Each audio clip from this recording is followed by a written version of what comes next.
You're listening to the Today's Conveyancer podcast, the leading source of information for residential property lawyers in England and Wales. Don't forget to subscribe and sign up to our free newsletter at todaysconveyancer.co.uk. You can also follow us on LinkedIn and Twitter. Hello, welcome along to the latest Today's Conveyancer podcast. Today I'm chatting about the role of the Money Laundering Reporting Officer, the COLP, the COFFER. What other hats do you wear, Lucy, reminds me? The SRO for the CQS regime? Yeah, that's right. Data Protection Officer. That's right, yes, full of acronyms. Yeah, lots of acronyms. Lucy's a director and head of compliance and part of the management team at Montpellier Legal, and it's great to have you on the podcast to explore some of your experiences over the past couple of years, Lucy. Thank you for joining. Thank you for having me, David.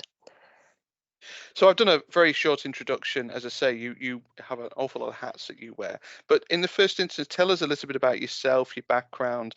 I know, for example, you're obviously a solicitor, and how you came into the role at Montpellier as well. I qualified originally into crime. So I was a magistrates court advocate. I also did quite a lot of Crown Court work, a lot of work with fraud cases and Proceeds of Crime Act cases. Didn't enjoy the on-call work and being up all night and going to court on Saturday bank holidays while all my friends were in the pub. So I retrained in conveyancing and was a residential conveyancer for some time, and then found my way back towards, I suppose, dipping a little bit of a toe back into the world of crime with compliance. So I started at Montpellier Legal in September 2022. And when I joined the firm, we were in a huge growth phase. So I was heading up a transactional team, but I was also gradually moving over into a compliance role and helping to put in place our supervision structures and framework and practice-wide risk assessments. And then I became a director in July 2023 and formally moved over into that full-time compliance role. I find that quite an interesting dynamic, because if you go back to when the COLP and COFFER regime was first introduced, a lot of firms, I won't say paid lip service to it because that's not right. They took it seriously, but it was still allocated to somebody that was fee earning. Have you seen a change in that over the course of the last few years, whereby COLPs and COFFERs now are not expected to fee earn and focus solely on their role in the business? Yes, I have, but I actually feel that that's more of a change that needs to be made. So I think there are some firms that are recognising that this is now a full-time job, and there are other firms that are perhaps still expecting their compliance officers to juggle a caseload. I just think that the extent of the regulatory burden, the complexity of the regulations, the amount of guidance, the broadening of the remit, and also the need for a compliance officer to constantly upskill, re-educate themselves, have an advisory role to colleagues, horizon scan to protect the firm. All of those things make it nigh on impossible, in my view, to balance with the demands of a caseload. I think if you want to protect the public, protect your clients, and protect your firm, then there really needs to be a sufficient resource for your compliance function. And I think that starts with dedicated personnel. I say you wear an awful lot of hats because obviously that's the decision that Montpellier have taken. But, in your view, do you see that those roles are better embodied by a series of different individuals, or do you find that actually, with it being all under your remit, it helps? I think, firstly, it depends on the size of your firm. So larger firms will need to spread those roles out more, perhaps. Personally, for me, I find it works really well to have oversight of all of these things and then to delegate down as I need to. But in having our processes and systems in place so that they work smoothly, because there's lots of overlap in the compliance function, there's lots of overlap with all these roles, I think it works well having one person with general oversight and then building a team around you depending on the size of your firm. We're going to talk a little bit in the podcast about a recent AML audit that you guys did and what firms might expect from the SRA in terms of that. But before I go on to that, I want you to talk to me a little bit about that advisory function, that advisory role you play in the business that you talked about in your introduction. How do you get people on board with compliance? Because I think to a lot of people at the coalface, it's just a lot of red tape and box ticking. I think it helps that I am a member of the board, because in our board meetings, I have a very clear slot and role in talking to the other directors about the importance of XYZ or providing them with updates on the guidance. For those compliance officers who aren't on a management team, I think it can be a little trickier, as you say, to make sure that they are getting sufficient resource and being able to influence the policies and procedures of the firm. I think fundamentally what management teams and companies have to remember is that one of the requirements for being a compliance officer is that you have sufficient influence in your firm to be able to design the policies and procedures and to be able to direct the business so that it is compliant with the regulations. So my advisory function is very much contributing to board meetings, and then to take that influence throughout the firm, it's running internal training sessions and having lots of contact with all staff members at all levels. So I run internal training sessions directly with our conveyancing assistants, paralegals, as well as our team leaders, and build a relationship with them. I have a complete open door policy. Anyone can come and speak to me at any time and ask questions or send me something for a view. So it's really making sure that you've got a good relationship with everyone in the firm, that everybody feels that they can come to you for help and advice, that you've got that direct one-on-one contact with people in training, and that you are able to contribute to board meetings as well. You've got a huge amount of challenges in your role, I suspect. You've got cyber crime and cyber fraud. You've got misdirection of funds, not to mention all the other kind of compliance bits that you need to make sure that you remain the right side of. What kind of things are keeping you up at night, and has that changed over the course of the time that you've been with the firm? I think the main thing that's causing all firms concern at the moment is cybersecurity. That's especially with the recent attacks on the case management systems of some prominent firms. Immediately after those cybersecurity attacks, the SRA issued guidance making it clear that cybersecurity was a compliance issue, and that if firms did suffer a cybersecurity attack or a fraud, then the SRA will be looking at the systems and processes that you have in place, and that they will, if they don't judge those to be sufficient, they will treat that as a regulatory breach or breach of duty to the clients. So given that I think cybersecurity attacks and fraud, although you can have great systems in place and you can have great software in place, there is an element of luck there, I think, because it can just be bad luck sometimes that some firms will be targeted by an individual.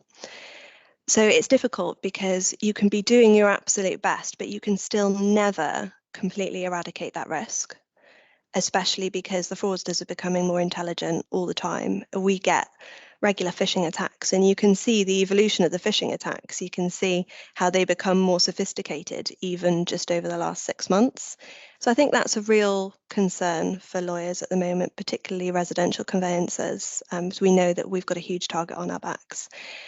In terms of whether it keeps me up at night, I guess it's just part of the job. We do have a duty to protect the public. We do have a duty to protect our clients, which is why the SRA have, quite rightly in my view, made it a regulatory issue. So you have to be confident, if you want to get a decent night's sleep, that you're doing the absolute best that you can do, and that you've taken the time to really look at your systems to make sure that you've got as many prevention measures in place, that you've listened to webinars and read all the guidance, and that you're following that. And I think that that's the most that you can do really there. So you guys have had an anti-money laundering audit by the SRA in the not too distant past. Before we started to record the podcast, you described it as a bit like the boogeyman, which I thought was a wonderful analogy, because there's an awful lot of misunderstanding and misnomer about what these audits are all about. Can you give us a bit of a feel of what that audit looked like, what happened, just so that listeners can kind of understand the kind of thing that the SRA are really looking for from firms? Yeah. Well, the first thing I'd say is I think anybody receiving the notification of that inspection is going to worry. It's going to cause some stress. And as a compliance officer, as a money laundering reporting officer, it does put a lot of pressure on you. But as long as you've prepared well, then it is not something that you should be too worried about. You just need to make sure that you've put the legwork in with the preparation. And hopefully I've got some sort of information and practical tips that can help you there. Ultimately, my main takeaway from the inspection was that the SRA are looking for a detailed and specific practice-wide risk assessment. They don't want people using templates. They don't want people treating the AML regulations as a tick box exercise. They want to see a really specific practice-wide risk assessment that comments on the work that you're doing day to day, analyzes the risk of that. The policies also really need to be specific. They don't mind you using templates, but they do need them to be tailored to your practices and procedures. And you need to make sure as well that your staff are actually aware of what these policies say and that they're following these, because they will interview your staff as well. So the inspection for us started with a request to see our practice-wide risk assessment, our AML policy, and all our other AML-related policies. So I think my first piece of advice would be to make sure that you're confident with the contents of those before you send them off, because the inspection will then start with a detailed interview taking you through the risk assessment and asking you a lot of questions about how, in real terms, practically, you then manage all the risks that you've identified. They'll take you through your clients and matter risk assessments, and they'll want to see really specific supervision and lines of reporting. So if a staff member has a high risk file, exactly what do they do to mitigate that risk? Who do they go to? Who provides the sign off on the risk assessment? What's your ongoing monitoring? What does that look like? So all of that preparation needs to be in place before your inspection. But ultimately, if you're prepared and you're doing a good job, then you don't need to worry too much. Some reassuring words, I'm sure. And the practice-wide risk assessment very specifically was one of the things that the SRA put the warning notice out around last year, wasn't it? It did warn about using templates, and it did warn about the need for specifics. Can you give me maybe an example of what you mean by specifics? So they will ask you, for example, if you have acted for any PEPs, and then they will check your practice-wide risk assessment to see whether that does actually reflect your answer. It's as specific as having in your practice-wide risk assessment whether you've acted for any PEPs. Were they domestic? Were they international? How many have you acted for? So it's really detailed, actually, and you can see straight away how a template won't work for you there. Mm-hmm. And they'll then talk to you about your matter risk assessments and your client risk assessments. And they'll ask you questions such as, if a caseworker received a PEP notification, what do they do? How do they record that on the file? Who do they escalate that to? How do you then consider whether you should continue to act? How do you then record that decision on the file? So it's quite specific, the line of questioning. And of course, given the amount of red flags that you can have and the amount of reasons that a file could be high risk, it's quite a big task to do a very detailed practice-wide risk assessment. But I think it really is a great framework. Once you've got that in place, you can build everything around it. So if you've got a practice-wide risk assessment that covers all eventualities, and you're really confident that it's specific to what you're doing, it's your framework for everything else. It's your framework for your policies. It's how you then arrive at your supervision structure for sign-offs. It's your basis for training when you're conducting internal training. So although it's a lot of work to get that in place, I think it's a great thing to have, especially if you're going through a growth phase, as we have been, because that's your starting point, and then you build everything else around it. You kind of touched on some of the practical steps that you use. You obviously do a lot of internal training, and you yourself obviously do a huge amount externally to make sure that you remain appraised of what's happening in and around compliance.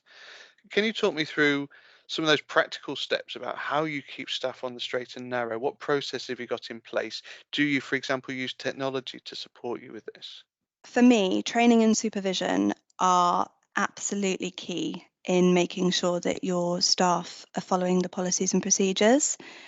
When I say training, I don't just mean the AML training updates that staff will do perhaps annually online. I think internal targeted training is really important. I tend to use the data from my file reviews to put together training sessions so that the sessions are specific to what I see day to day.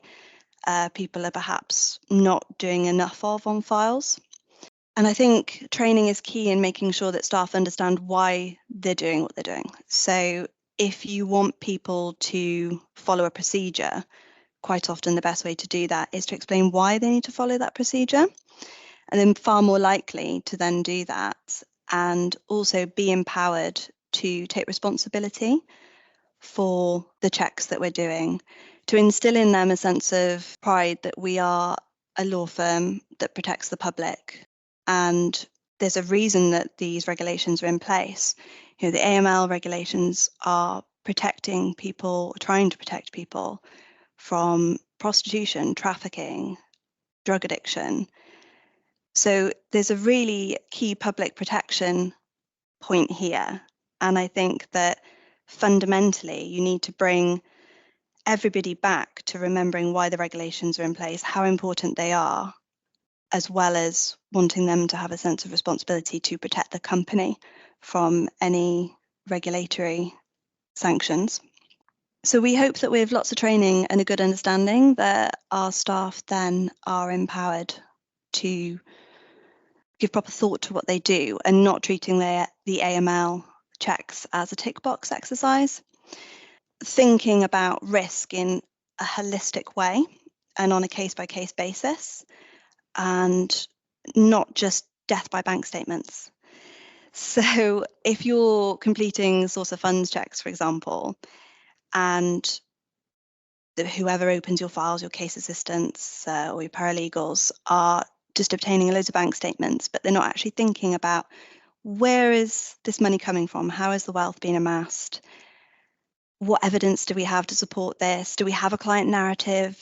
Does that fit within the context of the transaction? All of these considerations, they can't just be achieved with a tick box exercise or just using technology to gather your data. I think it all comes back to staff having a really good understanding of why we do what we do. That being said, we do use technology, and there are some really great products out there, and they're improving all the time. Even in the last 2 years, I've seen the packages go from just collecting a bare minimum of bank statements to then actually looking and having some intelligence behind them as to source of funds and the provenance. So there are great technology packages out there, but I think that you need to have a combination of that to do your admin and the legwork of gathering the information, and then also that human touch, that the SRA call it the sniff test. So that human analysis and being able to look at everything globally and take a risk-based approach. Two kind of thoughts come to mind as you're talking there. The first is your attitude towards this is markedly different from people who might consider that solicitors are not the police officers of anti-money laundering. You know, we're trying to transact property, and I find the link that you make with the impact of money laundering really interesting. The second thought process is that my understanding, talking to recruiters and talking to firms as well, is that increasingly there is an expectation from staff that firms should be using technology to help them with a lot of this stuff. Is that your experience? I mean, you've obviously you're growing pretty quickly. Is that what people are expecting of you when they're coming into the firm, or is that part of your recruitment messaging? With regard to the expectation on lawyers to carry this burden of the AML checks, I think for me, that just really demonstrates that compliance has become a sector in itself. It is now very different to being a property lawyer. I think when people are training in residential conveyancing and learning land law, they're not expecting that one day they're going to be responsible for financial investigation and cybersecurity. The broadening of the remit to include those factors, I think, shows that compliance is a job in itself rather than something now that you do at the same time as juggling full caseload. With regard to recruitment and expectation of technology, I mean, we definitely market ourselves as being a modern firm that uses technology wherever possible. I recently completed a digital conveyancing survey, which scored us as having a 98.9% rating for digital conveyancing capabilities. And for context, the average score for other firms participating was 44%. So we are absolutely using everything out there that we think is a really good product for us to balance our risk with also progressing transactions smoothly. But we have seen from our staff that as much as they love our technology and they get quite excited by it, they like to use it, and they recognise it takes away a huge administrative burden, they do also still want to use their brains. Our staff are very driven and motivated, and I think they quite like the fact that the technology does the legwork, but then they then get to apply their own analysis to the data. I guess the challenge is keeping staff motivated, keeping staff really engaged in what they do. I mean, like you say, training is not always everybody's favorite pastime, is it? So trying to get them engaged in striving for that kind of excellence, for want of a better word, is what a big part of your role? Yes, absolutely.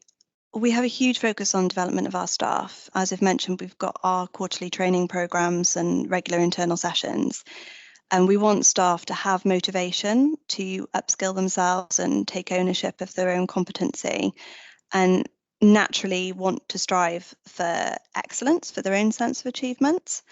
I think as a company, we're quite good at recognizing and handing back client praise. And also because we're in a growth phase, we have been able to provide lots of progression opportunities to people to reward them for good work. I think that a staff desire for excellence is directly tied into how much staff care about your company, and they won't care about your company unless you care about them. So on a really basic human level, we want to show our staff that we care about them and have them personally invested in the company so that they really want to get things right. So I think that's really important that they care. And a lot of our staff get on really well, which is really nice because they have lots of genuine connections that keep that personal investment in the company. And although we're a modern firm and we use lots of technology and we're growing quickly, we are trying to keep that warm family feel, because that's how you get people to buy into what you're doing and get them to feel part of our growth, that they're on this journey with us. We're not dragging them along for the ride. They're actually involved in this growth and this success. We recently had a consultancy firm run a workshop with some staff, and they fed back that they'd never worked with a firm where the staff are so positively engaged with the company vision.